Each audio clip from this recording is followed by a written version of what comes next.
Good morning. I'm not sure what just happened to our audio visuals there, but I'm going to encourage you, if you enjoy Joni Mitchell, to go ahead and look for that recording because it's pretty impressive. So good morning, everyone, and welcome to the Sunday morning service here at the Unitarian Universalist Fellowship in Laguna Beach. We are so glad you've joined us for worship today. The land on which we join together in worship is the ancestral territory of the Ahashiman and the Tongva tribes. We offer our gratitude to the First Nations for their care of the earth and for their teaching. And with humility, we commit to learning and working on behalf of justice. My name is Pamela Floodman, and I'll be serving as the worship associate this morning. Our Zoom and AV techs today are Don West Jr. and Dara Skarecki, and we are grateful for the amazing team of so many people who make it possible for us to gather for worship on Sunday mornings. So thank you to all. And this morning, we are delighted to welcome back to the UUFLB Reverend Celia Young, a longtime friend of our fellowship. And I think of Reverend Celia as sort of a collaborator for us in all that we are working to do here at UUFLB as a liberal religious community. Celia Young is the founder of Authentic Living Ministry. As an immigrant, Celia has lived between the East and West for her entire adult life, which has afforded her her unique life experience and worldview. And she has, for over 30 years, used her life experience in her consulting and coaching work to achieve social justice in Fortune 500 companies, coaching and developing individual leaders and helping them to become courageous enough to speak their truths, to stand on highest principles, and change their organizational cultures to value and nurture the diversity, equity, inclusion of all people. And as she's looking towards the last quarter of her life, she's expanded her ministry and spiritual activism from the workplace into the larger society and into our religious communities. She has a lot of degrees. I'm going to list them here. She has her bachelor's in business administration, an MBA in marketing, a master's in counseling psychology, a master of divinity, and she's an ordained interfaith chaplain. And one of the things that I know we love about having Reverend Celia come to join us here is how she weaves all of these different parts of her life together to give us guidance, I think, and messages that we can really live by. And this year, Reverend Celia has worked with our worship committee to develop a quarterly series of services that focus on a topic that really is relevant for all of us. Because no matter our current age, we and our loved ones are all in the process of growing older. So today's service is the third in this series, and Reverend Celia has titled today's sermon, "The Inevitable Truth of Aging, Facing Our Morality." This third segment of the series on aging is really the perfect opportunity for us to have our say in making death a part of life and in finding meaning in it all. So I hope you enjoyed our gathering music this morning. And again, I encourage you to find it online and listen to it again. The incredible Joni Mitchell and a host of other singers at the Newport Folk Festival last summer, looking at life from both sides now. And of course, there are so many versions of this beautiful music, but after I spoke with Reverend Celia about the service that she's planning for us today, this version from last summer is the one that I wanted to share with you this morning. Our centering thought today was written by Reverend Forrest Church, a Unitarian Universalist minister, author, and theologian, who was the senior minister of the Unitarian Church of All Souls in New York City. And Reverend Forrest Church wrote eloquently about life and death. So here's a quote from one of his books. He wrote, "So it's pretty simple for me. Love when you can. Do the work that is yours to do. Be the person that is yours to be at any given time. Savor every moment as it passes and enlist yourself in saving that which can be saved this very moment in order that it too may endure for others to enjoy. So each Sunday, anywhere there is a service held in a Unitarian Universalist congregation, a chalice is lit. The flaming chalice is the symbol of our faith. So if you've joined us this morning by Zoom, I invite you to light a chalice within your home if you wish, as Reverend Celia lights the chalice for us here at UUFLB. Our chalice lighting words this morning were written by the Reverend Shari Woodbury, who's the minister of the First Unitarian Church of Omaha. Spark of the Spirit, cupped in earth's embrace, light of love, alive in all creation. As we kindle this flame, we rekindle our connection to the sacred web of life. So thank you, Reverend Celia, for being with us this morning and for lighting our chalice to begin our time of worship. Now, throughout the service this morning, if you are here with us in the building, I invite you, if you wish, to come forward and light a candle here in the sanctuary in recognition of whatever you are carrying in your heart as you join us for worship today. At UUFLB, we are a welcoming congregation with a commitment to work together to actively dismantle systemic racism and oppression in all its forms.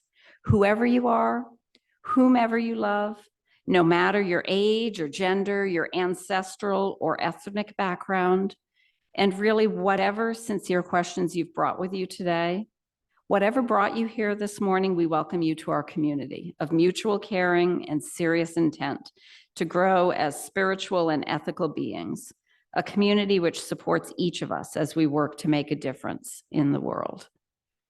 Unitarian Universalists subscribe to no single religious creed, but have gathered a set of principles that guide us as we build religious community together. And the principles that Unitarian Universalists affirm and promote can be found on the back of your order of service, which you could pick up from the basket in the back of the sanctuary. So at this point, what I'd like to do is really welcome the guests who are here this morning. It's a joy for us to have guests on Sunday mornings. So if you are here for the first or second time, we'd love to get to know you. If you're here as a guest and are comfortable doing so, would you stand, please, and share with us your name, where you're from, and what brings you to visit our church today?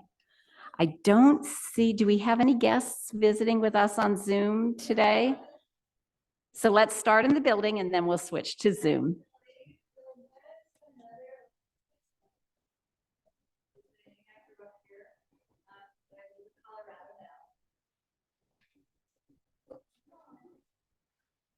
Welcome, Kelly.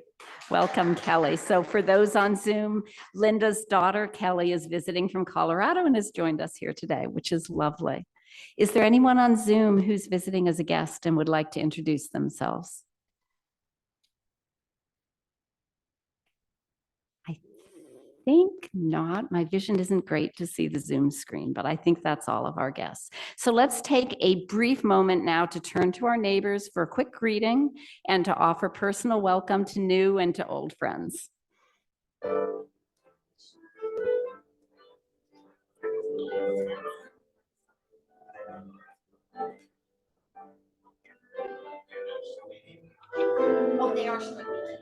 Good morning, Jean and Carolyn.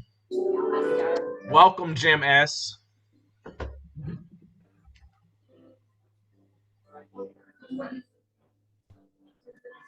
How are you, Don?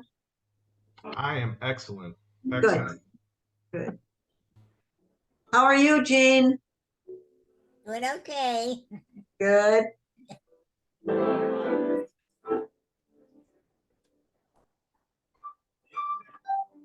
Who is Jim?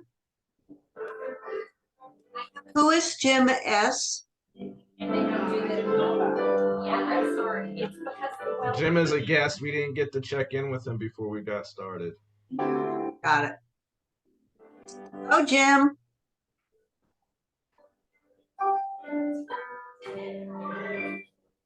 Okay, well, welcome to everyone, and we hope that you all have a few minutes to stay and enjoy coffee and conversation on our front patio after the service. Now what we'll do is go ahead and bring up a slide that gives us information about the upcoming services here at UUFLB. So next Sunday on September 17th, Don West Jr. will be here with us in person for the next in his series of services that are focusing on the Unitarian Universalist principles. And so next Sunday, we'll be focusing on the 7th principle. As a UU congregation, we affirm and promote respect for the interdependent web of all existence, of which we are a part. So that'll be an exciting service next Sunday, and Don will be here in person with us.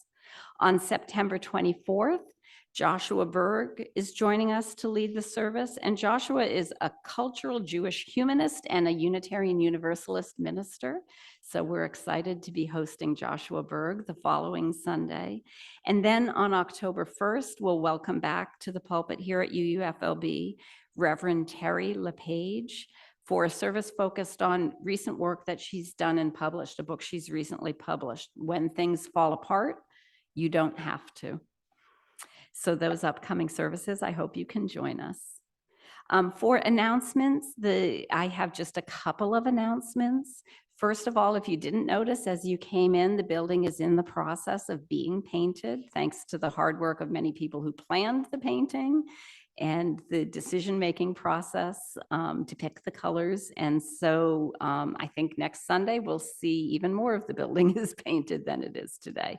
But go ahead and have a look outside. Also, board meeting is tomorrow night, Monday night at 6 p.m. And the board meeting is by Zoom. And if you would like to join the board meeting and want to get the Zoom link to join the board meeting, see Dara or one of the other board members, and they'll be able to work it out for you to be able to have the link to join the meeting tomorrow night. So thank you again for joining us here at UUFLB. Connecting with each other really is the way in which we build community as a strong base from which we go out to make a difference in the world. Good morning.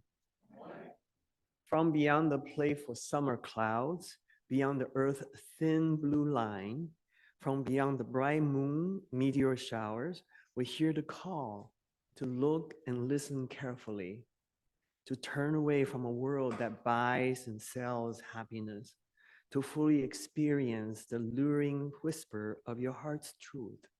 Why not today? Why not now? We are here together at home in this evolving place, home in this ever-changing breath and body, home in this dewy morning, even as it reaches toward a high, hot noon sun.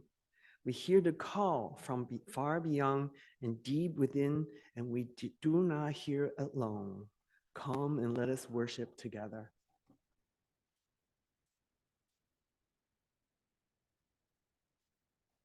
Our opening hymn this morning is number 337, Have I Not Known? Now, this is a hymn we haven't sung before, so I don't know if Carol will maybe play it through once. It may be a melody that's familiar to some of you. So please stand as you are comfortable in body, mind, or spirit, and join our talented music director, Carol Cole, in singing. The words will be on the screen, number 337. For you?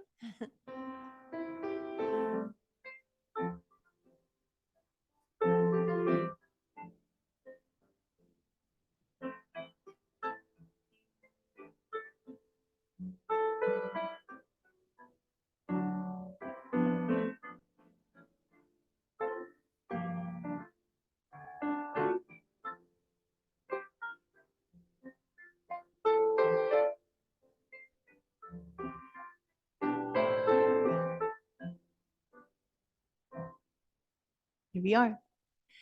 Have I not known sky and sea, put on a look as hushed and still as if some ancient prophecy draw close upon the people fear, like mist of houses shrink and swell, like blood the highway throb and beat, the soundless stones beneath my feet turn to miracle.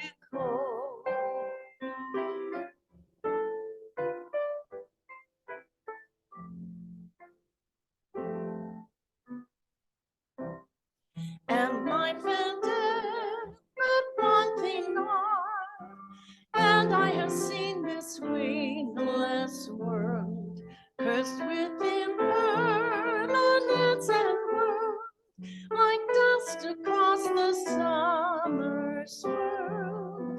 And I have dealt with presences behind the veil of time and place, and I have seen the world a star, bright shining one in space.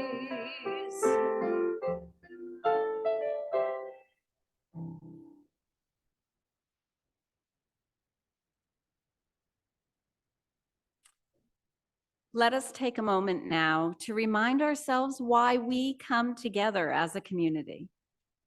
I invite you to read these words together when and if it feels right for you. And if you have joined us today by Zoom, you may want to unmute your microphone so that your voice can be joined together with the voices here in the fellowship building. The words of the unison affirmation will be on your screens, so please join me in reading. Love Love is the spirit of of this fellowship, Fellowship. and service and service is its service law. is its law. is our This great is our great covenant. Heaven. together in Dwell peace, together in in peace, peace, truth, to seek the truth in love, love, and to and help to help one another. another. Thank you all for joining us today and for being a part of this community and for committing to make a difference. We have now come to a time in our service to briefly share important events that have touched our lives in the past week. The joys which we share are amplified, and when we share our sorrows, we can provide for each other the support and the care that is vital for all of us. So during this time of sharing our joys and concerns, we will pause the recording of the service. So thank you. Now we'll restart the recording as we move to our offertory, because it is a blessing both to be able to give and to receive. And in this self-governing, self-sustaining community, we recognize that it's our responsibility to do both and to do both well. So during this time of offering, we will be passing a basket within the fellowship, and the information on your screen provides additional ways in which you can give. We invite you to be generous. We are a generous people with our time, with our humor, with our compassion, and with our support for the mission of this fellowship.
Please stand now as you're comfortable and join us in singing to each other words of sincere gratitude. From you I receive, to you I give, together we share, and from this we live.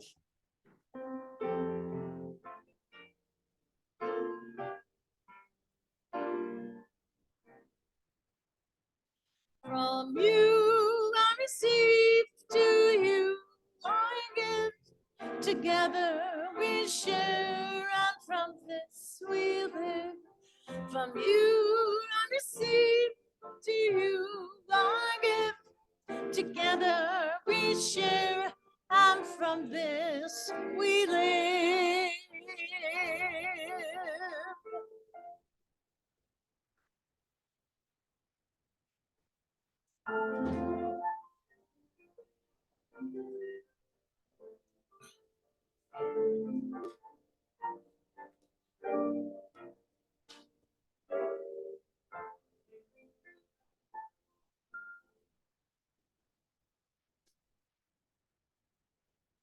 This morning, I'd like to share a poem by Charles Bukowski.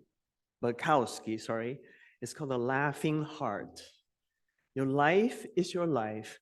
Don't let it be clubbed into dank submission. To be on the watch, there are ways out. There's light somewhere.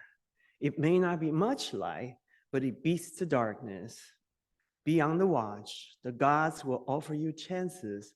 Know them, take them. You can't beat death, but you can beat death in life sometimes. And the more often you learn to do it, the more light there will be. Your life is your life. Know it while you have it. You are marvelous. The gods wait to delight in you.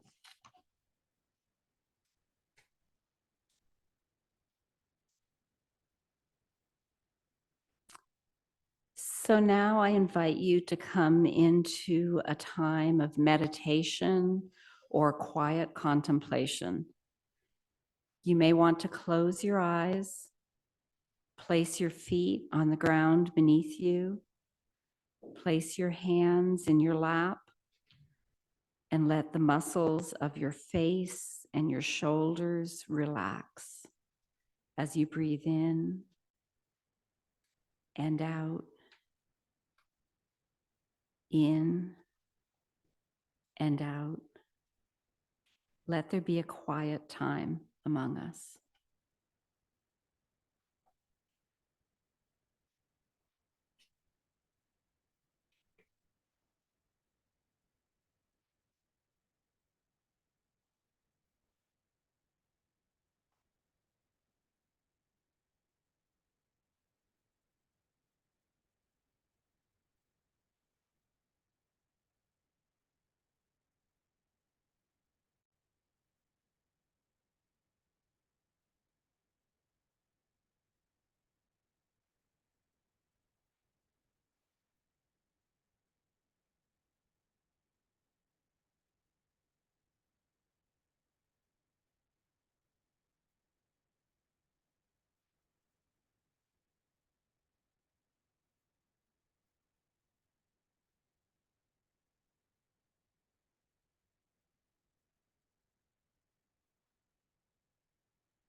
Good morning.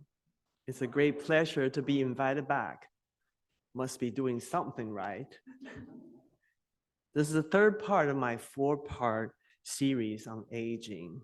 In the first part, I talk about our cultural attitude towards aging and issues around ageism. The second part, I talk about aging as our spiritual journey. For this third part, we're going to talk about the inevitable ending of our life. Dying and death is one of the toughest topics to talk about.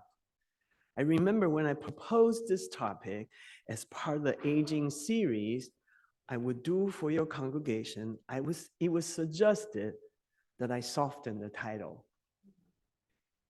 If you have recently faced some life and death issues or experienced a loss, I hope you might find some comfort and support for your pain here. As we are busy living our lives, death is not something we usually think about. In a sacred Hindu poem, Mahabharata, there is a question that speaks to this tendency. In all the worlds, what is most wondrous? The answer that is given is that no man, no woman, though they see people dying all around them, believe it will happen to them. And no one wants to die. Death is so final. My friend Howard used to joke about this. She says, Christians believe they'll go to heaven when they die, but no one is in a hurry. This modern world is so afraid of death that we would do anything to avoid the subject. We use the word pass away, expire, instead of die. We make plans for all kinds of things in our lives, but we often avoid thinking, talking, or planning about our death. In Asian culture, we never talk about death and dying in front of our elders out of respect. And the doctors very seldom talk about the conditions of the elder patient also. In this country, we spend more than 50% of our healthcare dollars in the final 6 months of our lives. We put our elders in places such as nursing homes so we won't face their day-to-day fading away. We have a multi-billion-dollar cosmetic and plastic surgery industry was created to keep us looking young. Every day, more advanced technology is developed to extend our lives. However, try as we might, we cannot change the fact that we're all going to die someday. However, not all end-of-life experiences are alike. Death comes suddenly, or it can linger for a while. My father often said that when he goes, he wants to just go to sleep and never wake up. And no pain, no prolonged suffering. He got his wish. When he died, I didn't have a chance to say goodbye, since none of us around him saw this coming. 10 years later, I was hit with a tidal wave of grief. I grieved for the missed opportunity to finish all the conversations with him. My mother's journey was a bit different when she developed dementia. For a whole year, I watched her gradually disappear into herself. I noticed how she and I had switched places as mother and daughter. During the last 6 days of her life in hospice care, she spent most of her waking moment looking at the ceilings.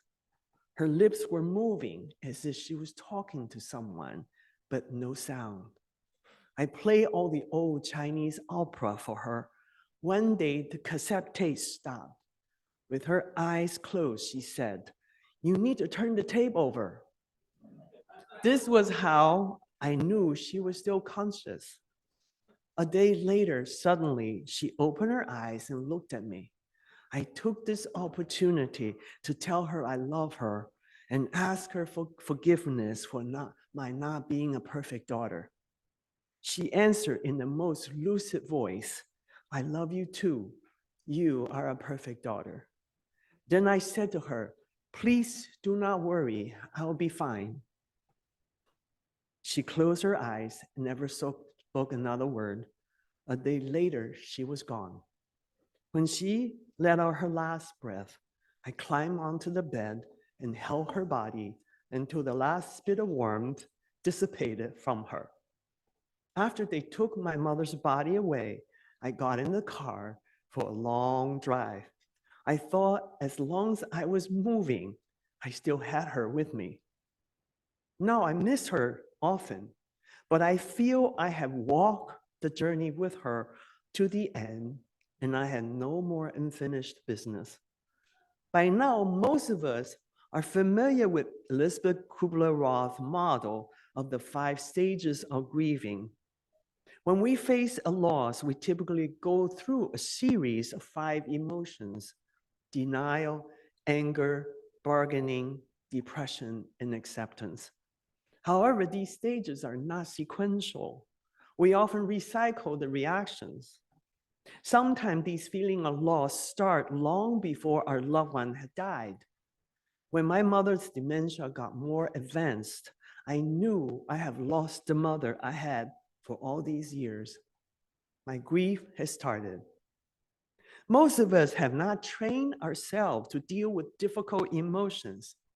We are not prepared to face the ending of our loved one's life.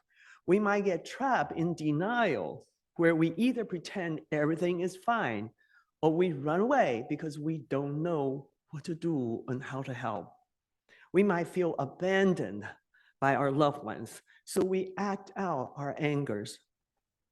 After our loved one died, we might feel guilty or regret that we have unsaid apologies and unfinished conversations. Now it's too late.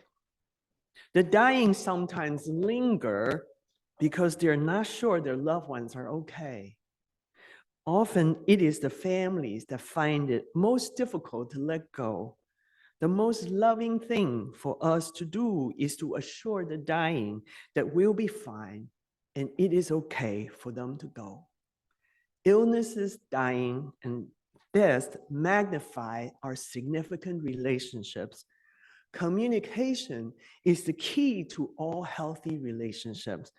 We need to have enough love and courage to talk to each other and attend to the unfinished conversation. It's natural to want to protect children from the harsh reality of life. However, professionals who work with families strongly encourage us to avoid trying to protect them.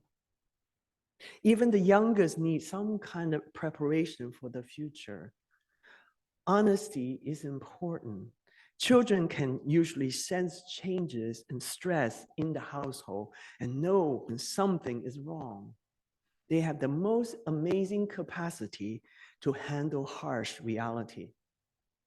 In one of his interviews, Kubler-Ross co-author David Kessler talked about the difference between early grief and mature grief. Early grief is immediate. The feeling is sharp. Mature grief comes and goes and can stay with us for a long, long time or forever. We are never totally ready to say goodbye. If we walk with the dying all the way to the end, we might be more prepared to deal with our own dying. As I was preparing for this sermon, I realized that facing the end of life, whether for our loved ones or ourselves, is the same journey. We all go through similar emotions, stages as the way we grieve for the loved ones that we have lost. When I work in the hospital as a chaplain, I work on the oncology and critical care units, where the patients usually face the imminent endings. Facing the end is a gut-wrenching experience. We might get angry and frustrated. We might have some regrets and guilt for things we have done. The silence around can add to the loneliness of dying, and we might be afraid what is to come at the end. To make my life and others' life mean something, we need to find lessons in this journey. David Kessler, in his new book, Making Meaning, as the stage 6 of our grieving process, talk about making meaning of someone's death to honor this person's life. Making meaning is also about gathering the learning, finding revelation of our own lives. Finding meaning is part of our grief as a way of cushioning our pain. Facing our grief, it is normal to want to feel like there is a purpose in life and that there is a reason for being on earth and for what has happened in life. We can find meaning in our work, our family, stories we can leave behind. The end-of-life experience is full of meaning that can be uncovered using personal reflection. an American Buddhist teacher and a leader in the field of end-of-life care, Frank Ostaseski, wrote, "Dying is at its heart a sacred act. It in itself is a time, a space, and the process of surrender and transformation. The sacred is not separate or different from all things, but rather hidden in all things. Dying is an opportunity to uncover what is hidden. In our despair, we wonder out loud, if we all end up dying at the end, why do we bother to live? What is the meaning anyway? We may yell at God or anyone, why do good people die so soon? Why do young people die before the old? Why do bad things happen to good people? These are the ultimate meaning of life questions. From the Buddhist point of view, we are one with the universe. We are more than just our small selves. So even though our physical selves have perished, we are still part of this universe. We are alive to discover our basic goodness and authentic being. Living and dying are light as feathers. Buddhism reminds us that we are part of the cosmos and universe, which will go on forever. Being part of this universe is the meaning of life. When we walk in nature, seeing trees, birds, flowers, waves in the water, we know we are connected to this universe. They say this is where we find the divine. Our connections is complete even after we have died. It makes the time we have while we're living worthwhile. For our whole life, we have searched for a path to come home to our authentic selves, which is our innate goodness. The authentic selves live in all of us. When I started studying Buddhism, I came across this idea called impermanence. It hit me hard for the first time. I cried so much. I threw a temper tantrum because I panicked that I wouldn't have enough time to live more and accomplish more. I grieved for my unavoidable ending. Now I understand what impermanence really means. It asks us to let go of certainty and live fully in this moment so we will have no regret when it's time for us to leave this world. More often, dying is not a static, but a dynamic moment, a movement. If we choose to stay awake and pay attention, we can decide how we will take this course. Some of us have died. Have been dying for a long time because our heart and spirits have checked out. Even our bodies are still here. Some of us, with our heart and spirits alive, can continue to squeeze every moment out of our lives while our bodies are disappearing. In the book called A Year to Live, a Buddhist teacher, Stephen Levine, he reminded us that it takes our whole life to prepare our exit so that we will have no incomplete dreams when we do go. During my time as a hospital chaplain, I specifically chose to work in the oncology and critical care units because I want to know what the patient's experience are all about. Every day I listen to the patients talking about the pending end of their lives. Some have fear and anxiety in their voices and their eyes, but most have peace and relief.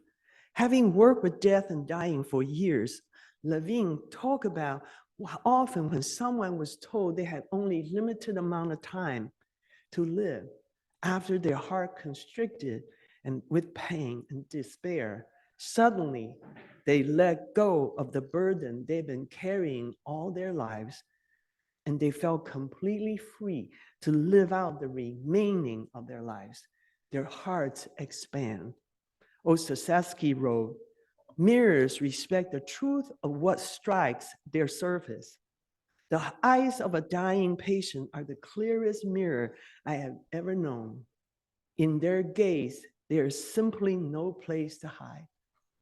lying in bed in a thin hospital gown with all their dignity stripped away, forces the patients to come face to face with the truth of life and become honest with themselves. In the end, when the person makes peace with him or herself and accept this inevitable truth of life, they will stop the struggle, let go, and become free. Living wrote, many of us live our lives as half-born. We need to shed our burdens, not just possessions, but emotional baggage, and expand our hearts and complete our birth. To complete our birth is to be fully alive and be a whole human being. Traveling light but open-hearted will bring us more happiness, knowing that present moments are our biggest gift that includes love, friendship, family, add a meaning to someone else's life. Spreading our love from our big hearts will also help us heal our fragmented selves. A year ago, I lost one of my very best friends, Jim. He realized that there was no cure when the cancer metastasized into his bones, and all the pain pills did not help improve his quality of life. So he decided to end it. Before he died, he and his wife, Jackie, reflected on their life together and made this joint decision. In the last few days of his life, Jim was surrounded by members of his men's group for 50 years and his family. There was nothing but peace at the end. In June this year, Jackie was diagnosed stage 4 peritoneal cancer. Surgery will not help stop the spread of the cancer cell, and there is no cure. She took charge of her care, just like the way she had always taken care of her life. In July, I went to spend some time with her just to help with the chores that she's too tired to do. I know she will manage her death on her own terms. She calmly talked about when she would enter her palliative care. She cataloged all the articles that she and Jim had written throughout their international consulting careers. She organized photos taken on all the trips so her children and grandchildren could keep their memories alive.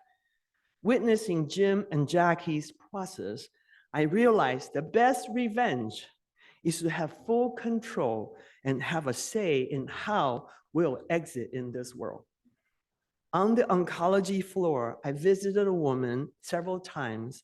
Her smooth face with full makeup did not show that she has gone through 25 surgeries. When I asked her if she was afraid to die, she said, "No, I'm going home to my father."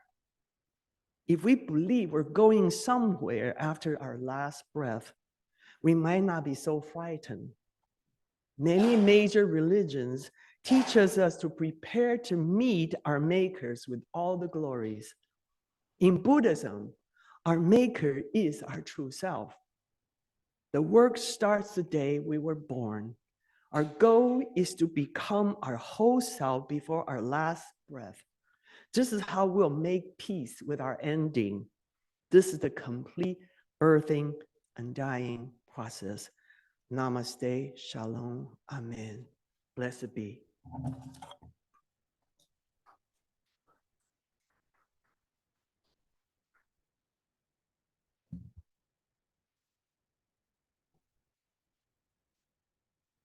Our closing hymn is number 1064, Blue Boat Home.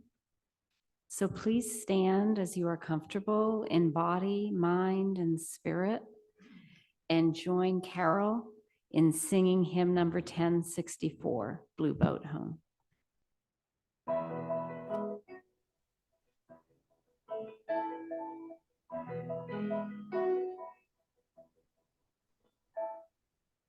Though below me I feel no motion, standing on these mountains and plains, far away from the rolling ocean, still my dry land heart can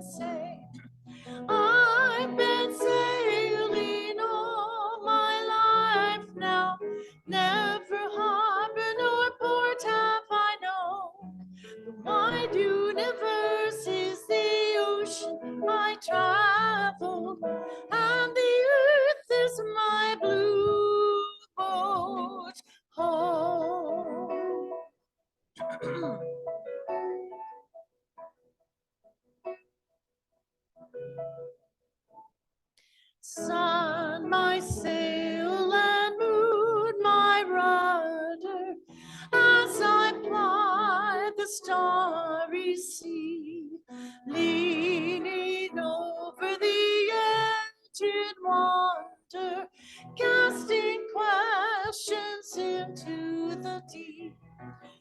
Drifting here with my ship's companions, all we kindred pilgrim soul, making our way by the lights of the heavens in our beautiful blue boat home.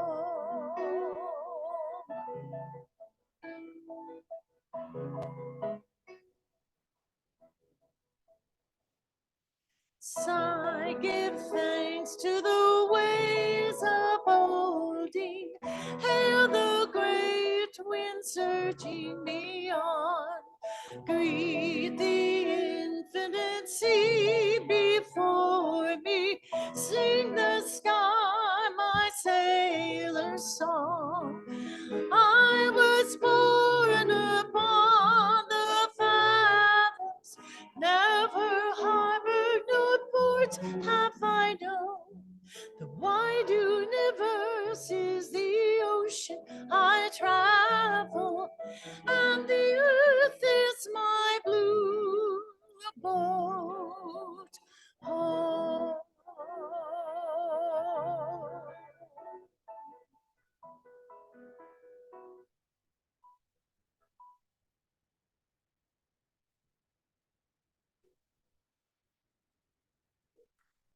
Now is the time for us to extinguish the chalice here at UUFLB and within our homes.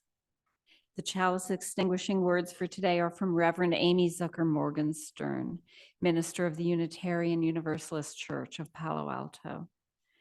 When we take fire from our chalice, it does not become less, it becomes more.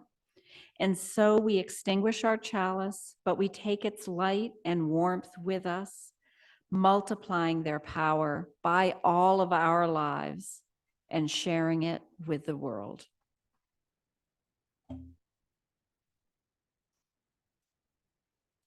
Go forth in simplicity, find and walk the path that leads to compassion and wisdom, that leads to happiness, peace, and ease.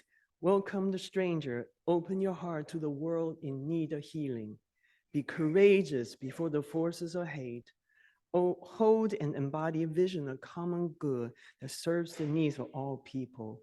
Now go in peace.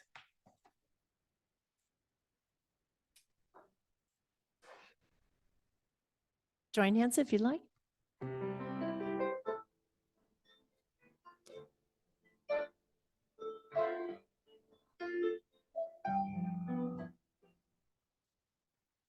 Let there be peace on earth, and let it begin with me. Let there be peace on earth, the peace that was meant to be. With earth as our mother, we are family. Let us walk with each other in perfect harmony. Let peace begin with me. Let this be the moment now. With every step I take, let this be my solid vow. To take each moment, live each moment in peace, eternally. There be peace on earth, and let it begin.